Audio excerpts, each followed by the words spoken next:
Hi guys, JT here, and today I'm bringing you some information on the additional 6 games in Fanatical's Diamond Collection Reloaded Edition of August 2023. To help you answer the question, should you buy it? By using the link provided in the description below, not only will you gain access to this bundle, but you also have the opportunity to support this channel. Your support would mean the world to me, and I genuinely appreciate it. Anyway, let's get into this. And number 1 we have Metro Exodus, a game that succeeds in its ambition to combine different genres and provide a captivating gameplay experience. The post-apocalyptic game offers crafting-focused survival elements, character-driven story, atmospheric horror, and shooter modes. The game is set a decade after the second game, where players take on the role of Atio, who joins a group in search of a new home and other survivors, traveling aboard the Aurora train. The train serves as a mobile sanctuary, where players can interact with NPCs, complete side missions, craft and replenish supplies, and explore the vast environments. The UI is clean, and the absence of quest givers jumping with neon question marks is a welcome change. Metro Exodus is not an open world game, but the winter, spring, and summer environments are expansive and feel like one. The game offers players the choice to approach missions during the day or at night, with both options providing different experiences. The monsters that come out at night offer a thrilling challenge, and the stealth approach works best when infiltrating a human base. Overall, the game's different elements are knit together into a bizarre and thrilling train journey that is overwhelmingly brilliant. This game is a must-play if you like a great post-apocalyptic game with a great narrative that has a more serious tone than the likes of Fallout. And number 2 we have Dead Island Definitive Edition, a remastered first-person open-world survival action horror game set in a tropical paradise infested with the undead. As you begin the game, you witness the horrifying outbreak of the zombie infection on the island of Banoi, and your goal as one of the immune survivors is to find a way off the island. The game offers a rich loot-driven, quest-based role-playing experience with a strong emphasis on melee combat. You'll interact with non-playable characters who will assign missions ranging from gathering supplies to clearing infected areas.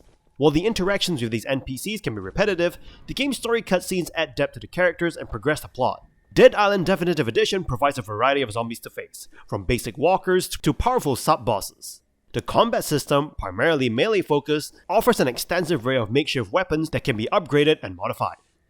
Exploring the world, you'll find abandoned buildings, luxurious hotels, and other atmospheric locations that enhance the tension and horror of the game. While the main story is somewhat weak and the cutscenes show their age, the remaster fixes many technical issues from the original release.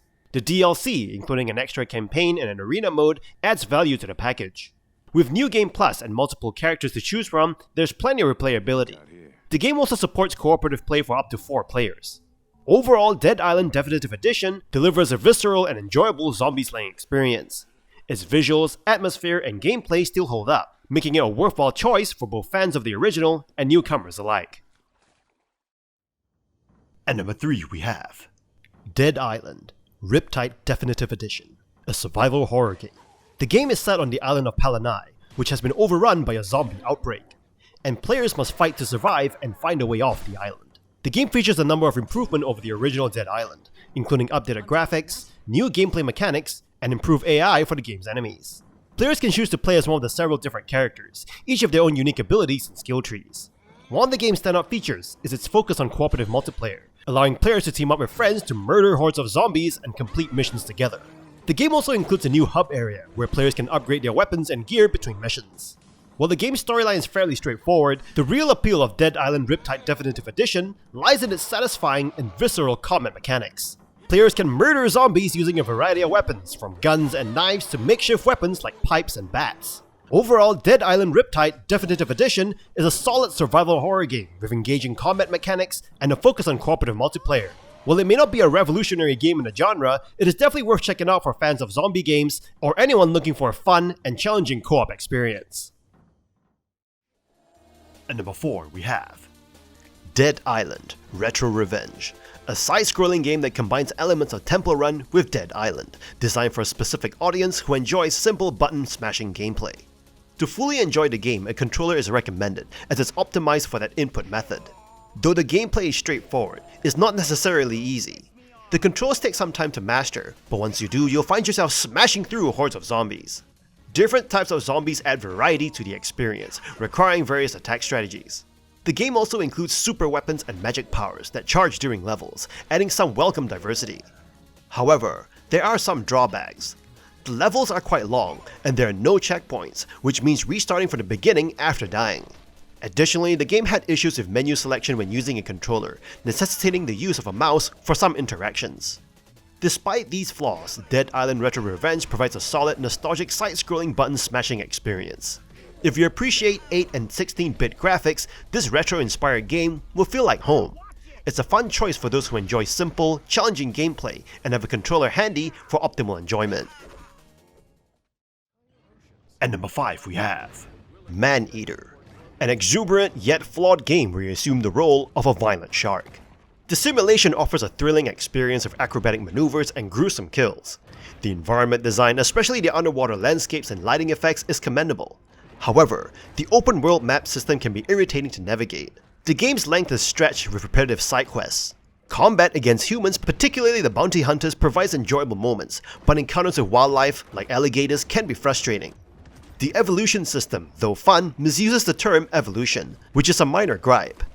The game's portrayal of sharks is muddled, attempting to balance humor and education, but failing to deliver a coherent message. While the writing is well executed, the game's lack of clarity on sensitive subjects diminishes its appeal. Maneater struggles to maintain its initial excitement, and its open-world format adds unnecessary padding. The game's central toolkit for fish-themed genocide might keep some players engrossed, but it fails to sustain long-term engagement. With repetitive missions and shallow gameplay variety, Maneater feels like a missed opportunity. It needed a tighter, more focused experience to match its initial thrilling premise. Despite its moments of brilliance, the game ultimately falls short and fails to leave a lasting impression. If you're seeking a gory, mindless diversion as a shark, it might entertain you briefly, but don't expect a deeply satisfying gaming experience. And number 6 we have Kingdom of the Dead, a spooky and stylish arena shooter by BYO Games, drawing inspiration from classics like Doom and Evil Dead. The game's unique hand-drawn visuals evoke nostalgia for 90s shooters while feeling modern and polished. As Agent Chamberlain, part of the secret organization Gatekeeper, players face hordes of undead enemies and powerful bosses armed with an array of weapons. The gameplay loop is simple and satisfying, involving fast movement, shooting enemies, collecting weapons and ammo, and tackling boss fights. However, the simplicity may lead to repetitiveness for some players after a few missions. While the game has a variety of levels and secondary objectives, they don't significantly alter the core gameplay. The game's distinct art style sets a moody atmosphere, but can also hinder visibility, making it challenging to spot enemies and navigate the environment.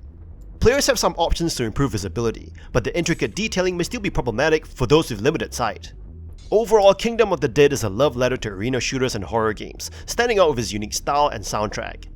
It offers an enjoyable demon hunting experience, but its simplicity might not appeal to everyone. Nonetheless, it's worth exploring for fans of classic shooters and horror enthusiasts alike. And that's all for the additional games in this bundle. Most of these games are recycled games from previous bundles, so you may already have them.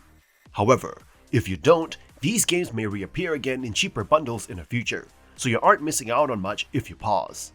In any case, kindly show your support by liking and subscribing to the channel for more bundle content, and I look forward to connecting with you in the upcoming video.